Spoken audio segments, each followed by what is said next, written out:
Mesela bu dersimde keramete ermiş evliyalar, sır olmuş evliyalar. Yani bunların okuması yazması yoktu.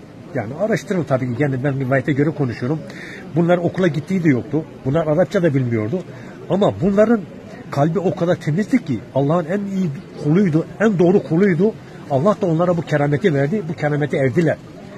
Bu evliyalar bize yardımcı olamaz. Bu evliyalar sadece diyor ki bizi yaratan Hakk'ın yolunda gidin ki size keramete eryesiniz. Evet. Bizim eğer gerçekten kalbimizde kötülük varsa biz kereme sahibi olamayız. Bizim kalbimizde insan ayrımı varsa biz kereme sahibi olamayız. Hiçbir duamız da kabul olmaz. Eğer ruhumuzda iyilik varsa, sadece ve sadece iyilik varsa biz ancak o zaman Allah'ın kerametini ereriz, Allah'ın hikmetini ereriz. Yani yapacağımız bizi kurtaracak olan iyiliktir diyoruz ve iyilikten ayrılmayacağız. Ama hiçbir evliyadan, hiçbir peygamberden asla medet ummayacağız. Hızır Aleyhisselam Allah'ın elçisidir. Zor günün dostudur. Ama adam darda kaldığı zaman diyecek ki Cenab-ı Hak ben zor durumdayım. Hızır Aleyhisselam'ı bana gönder, yardımcı ol. Tamam, kalbi temizse gönderir. Onda şüphe yok.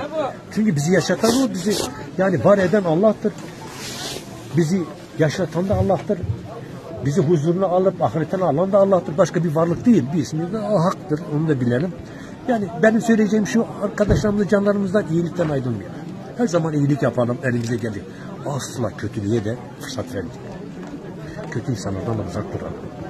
Allah bizi korusun canlar, yani öyle insanlar. Bakın, insanlar nefsi için bütün dünyayı zulmediyor, işgal yapıyor. Bak, diyorum ki bu dünyayı idare edenlere, ya sen kimsin Allah'ın toprağını ücretle satın alıyorsun? Sen kimsin Allah'ın nimetini ücretle satın alıyorsun? Sen Allah'ın mülk ortağı mısın kardeşim? Hiç kimse bunu sormuyor. Allah'ın nimeti olmasa ücret ne işe yarıyor? Soruyorum arkadaş ya.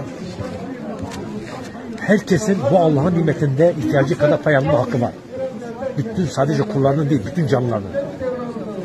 Allah'ın mülkiyeti, Allah'ın nimeti herkes içindir. Sadece zulümkarlar için değildir. Emperyalistler için değildir, tekkeller için değildir. Asla.